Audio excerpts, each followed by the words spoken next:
ನಮಸ್ಕಾರ, welcome back to my YouTube channel. So ಇವತ್ತಿನ ವಿಶೇಷ ಏನು ಅಂತ ಅಂದರೆ, ಇದು ಡೇ 2 ಮಿನಿ ವ್ಲಾಗ್ ಆಗಿರೋದ್ರಿಂದ ಇವತ್ತು ಗೀ ರೈಸ್ ಮತ್ತು ಕುರ್ಮಾ ಕಾಂಬಿನೇಷನಲ್ಲಿ ಒಂದು ಸ್ಪೆಷಲ್ ಡಿಶ್ನ ಪ್ರಿಪೇರ್ ಮಾಡೋಣ ಅಂತ ಅಂದ್ಕೊಂಡೆ.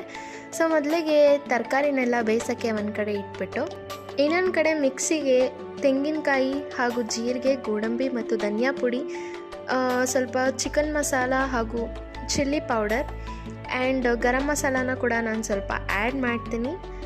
ಗರಂ ಮಸಾಲಾನ ಸ್ವಲ್ಪ ಆ್ಯಡ್ ಮಾಡಿ, ಸ್ವಲ್ಪ ಅರಿಶಿಣ ಅದಕ್ಕೆ ತಕ್ಕಂಗೆ ಹಾಕ್ಕೊಂಡು ಸ್ವಲ್ಪ ವಾಟರ್ನ ಆ್ಯಡ್ ಮಾಡಿ ಒಂದು ನೀಟಾಗಿ ಫಿಕ್ಸ್ಡ್ ಲೆವೆಲಲ್ಲಿ ರುಬ್ಕೊಂಡೆ.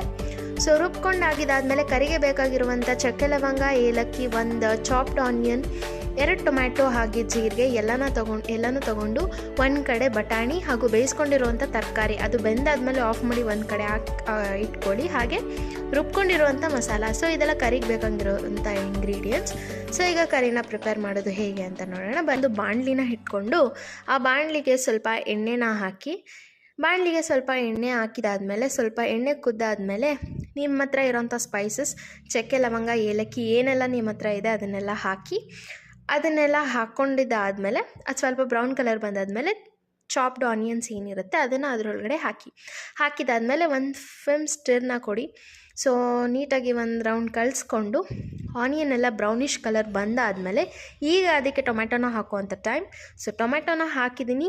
ಟೊಮೆಟೊನ ಹಾಕಿಬಿಟ್ಟು ನೀಟಾಗಿ ಒಂದು ರೌಂಡ್ ಕ್ಲೀನಾಗಿ ಕಲಿಸ್ಕೊಂಡೆ. ಸೊ ಟೊಮೆಟೊನ ಕಲಿಸ್ಕೊಂಡಾದ್ಮೇಲೆ ಬಟಾಣಿ ನಾನು ಬೇಯಿಸಿರಲಿಲ್ಲ, ಸೊ ಹಾಗಾಗಿ ಈಗ ಅದನ್ನು ಹಾಕೋ ಟೈಮ್. ಸೊ ಹಾಕ್ತಿದ್ದೀನಿ.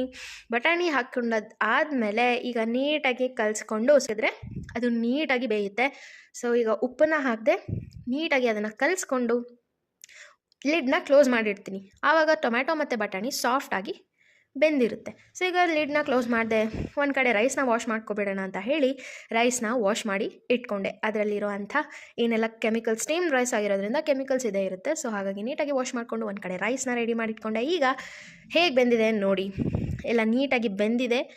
ಸಾಫ್ಟಾಗಿ ಟೊಮ್ಯಾಟೊ ಹಾಗೆ ಬಟಾಣಿ ಎರಡೂ ಆಗಿರುತ್ತೆ. ಈಗ ಅದನ್ನು ನೀಟಾಗಿ ಕಲಿಸ್ತೀನಿ, ಬಿಕಾಸ್ ತಳ ಹಿಡಿದ್ಬಿಡುತ್ತೆ. ಹಾಗಾಗಿ ನೀಟಾಗಿ ಕಲಿಸ್ಕೊತಾ ಇದ್ದೀನಿ. ನೀಟಾಗಿ ಕಲಿಸ್ಕೊಂಡಾಗಿದ್ಮೇಲೆ ಆಲ್ರೆಡಿ ಉಪ್ಪು ಹಾಕಿದ್ದೀನಿ, ಅದರಿಂದ ನಾನು ತರಕಾರಿ ಬೇಯಿಸುವಾಗ ಉಪ್ಪನ್ನ ಹಾಕಿಲ್ಲ. ಈಗ ರುಬ್ಕೊಂಡಿರೋಂಥ ಮಸಾಲಾನ ಅದಕ್ಕೆ ಹಾಕ್ತಿದ್ದೀನಿ. ಎಲ್ಲ ನೀಟಾಗಿ ಅದಕ್ಕೆ ಹಾಕಿದಾದಮೇಲೆ ಆ ಮಸಾಲ ಏನು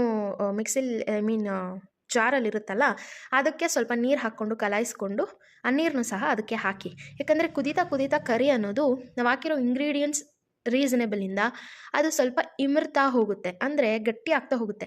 ಈಗ ಬೇಯಿಸ್ಕೊಂಡಿರೋಂಥ ತರಕಾರಿನ ಕೂಡ ಅದಕ್ಕೆ ಹಾಕ್ತಿದ್ದೀನಿ. ಬಟಾಣಿ ಅದಕ್ಕೆ ನೀರಿಗೆ ಹಾಕಿ ಬೇಯಿಸಿದ್ರೆ ಬೇಗ ಬೆಂದೋಗುತ್ತೆ. ಅದೇ ಎಣ್ಣೆಯಲ್ಲಿ ನೀಟಾಗಿ ಒಂದು ಕರೆಕ್ಟ್ ಕನ್ಸಿಸ್ಟೆನ್ಸಿಯಲ್ಲಿ ಬೇಯುತ್ತೆ. ಸೊ ಹಾಗಾಗಿ ಅದನ್ನು ಬೇಯಿಸಿಲ್ಲ.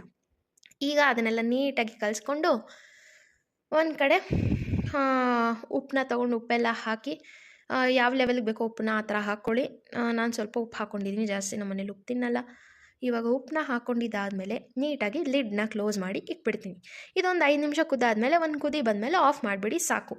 ಈಗ ನಮ್ಮ ಗೀ ರೈಸ್ನ ಪ್ರಿಪೇರ್ ಮಾಡುವಂಥ ಟೈಮ್. ಸೊ ಗೀ ರೈಸ್ಗೆ ಪ್ರಿಪೇರ್ ಮಾಡೋದಕ್ಕೆ ಏನೇನು ನೆಸೆಸಿಟಿ ಇದೆ ನೋಡೋಣ ಬನ್ನಿ.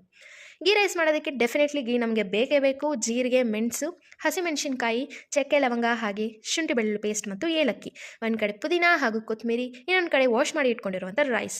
ಸೊ ಇದು ಗೀ ರೈಸ್ನ ಒಂದು ಇಂಗ್ರೀಡಿಯೆಂಟ್ಸ್. ಸೊ ಈ ಜೊತೆಗೆ ಒಂದು ಆನಿಯನ್ನ ಕೂಡ ಚಾಪ್ ಮಾಡಿ ಇಟ್ಕೊಳ್ಳಿ. ನಾನು ಡಿಸ್ಪ್ಲೇ ಮಾಡೋದು ಮರ್ತೋದೆ. ಸೊ ಆನಿಯನ್ನ ಕೂಡ ಬೇಕಾಗಿತ್ತು, ಆನಿಯನ್ನ ಇಟ್ಕೊಳ್ಳಿ.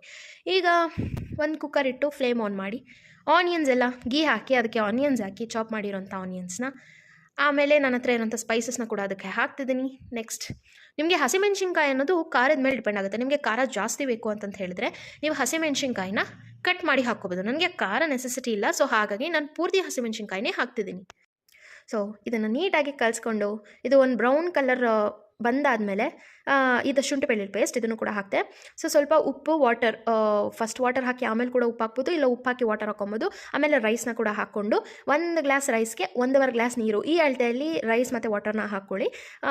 ಅದನ್ನು ಮಾಡಿಕೊಂಡು 1 ವಿಸಿಲ್ ಬಂದಾದಮೇಲೆ ಗೀ ರೈಸ್ ರೆಡಿ ಆಗುತ್ತೆ. ನೋಡಿ ನೀವೇ ಹೇಗೆ ಅದನ್ನು ಮಾಡ್ತೀನಿ ಅಂತಂತ ಹೇಳಿ. ಆಮೇಲೆ ನಾನು ಇನ್ನೊಂದು ವಿಚಾರನ ಹೇಳೋಕ್ಕೆ ನಿಮ್ಮ ಜೊತೆ ಹಂಚ್ಕೊಳಕ್ಕೆ ಇಷ್ಟಪಡ್ತೀನಿ. ನಮ್ಮ ದೊಡ್ಡವ್ರು ಹೇಳಿರೋ ಹಾಗೆ ಒಂದು ಒಗಟು, ಒಂದು ಹಾಡಂತಲೇ ಹೇಳ್ಬೋದು. ಅದನ್ನು ನಾವು ಲೈನ್ಸ್ ಮುಖಾಂತರ ಹೇಳೋದಾದರೆ, ಆಸೆಯೇ ದುಃಖಕ್ಕೆ ಮೂಲ, ಅಸೂಯೆ ಒಳ್ಳೆಯದಲ್ಲ, ಬೆಳ್ಳಗೆ ಇರೋದಿಲ್ಲ ಹಾಲಲ್ಲ ಅಂತ ಹೇಳ್ತಾರೆ. ಆಸೆ ಇರಬೇಕು, ಬಟ್ ಆಸೆಯಿಂದನೇ ದುಃಖ ಅನ್ನೋದು ಪ್ರಾರಂಭ ಆಗಬಾರ್ದು ನಮ್ಮ ಜೀವನದಲ್ಲಿ. ಹಾಗೆ ಅಸೂಯೆ ಅನ್ನೋದು ಒಳ್ಳೆಯದಲ್ಲ ಅಂತ ಹೇಳ್ತಾರೆ. ನಮಗೆ ಇನ್ನೊಬ್ಬರ ಮೇಲೆ ಇನ್ನೊಬ್ಬರು ಬೆಳೀತಿದ್ರೆ ಅದ್ರ ನೋಡಿ ಅಸೂಯೆ ಪಡಬಾರ್ದು, ಬದಲಿಗೆ ನಾವು ಅವ್ರ ಬೆಳವಣಿಗೆ ನೋಡಿ ಖುಷಿ ಪಡಬೇಕು ಅಂತ ನಾನು ಹೇಳೋಕ್ಕೆ ಇಷ್ಟಪಡ್ತೀನಿ. ಹಾಗೆ ಬೆಳ್ಳಗಿರೋದೆಲ್ಲ ಹಾಲಲ್ಲ ಅಂತ ಹೇಳಿದ್ರೆ ನಮ್ಮ ಜೊತೆ ಇರುವಂಥ ಹಿತೈಷಿಗಳು ಹಾಗೆ ಹಿತಶತ್ರುರು ಇಬ್ಬರಿಂದನೂ ಸಹ ನಾವು ಬೆಳಿತೀವಿ. ಆದರೆ ಅದರಲ್ಲಿ ಯಾರು ಒಳ್ಳೆಯವರು ಯಾರು ಕೆಟ್ಟವರು ಅನ್ನೋದು ನಮಗೆ ಅದೇ ಗೊಂದಲದಲ್ಲಿ ಇದ್ಬಿಡ್ತೀವಿ. ಯಾರು ಒಳ್ಳೆಯವರು ಯಾರು ಕೆಟ್ಟವರು ಅನ್ನೋದೇ ನಮಗೆ ಗೊತ್ತಾಗೋದಿಲ್ಲ ಜೀವನದಲ್ಲಿ.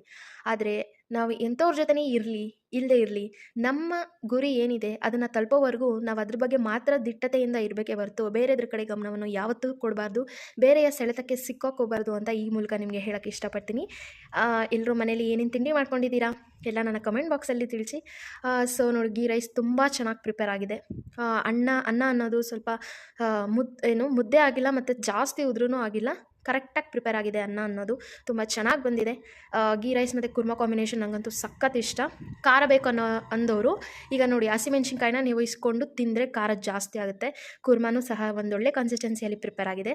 ಈ ಕಾಂಬಿನೇಷನ್ ಅಂತೂ ನನಗೆ ತುಂಬ ಇಷ್ಟ.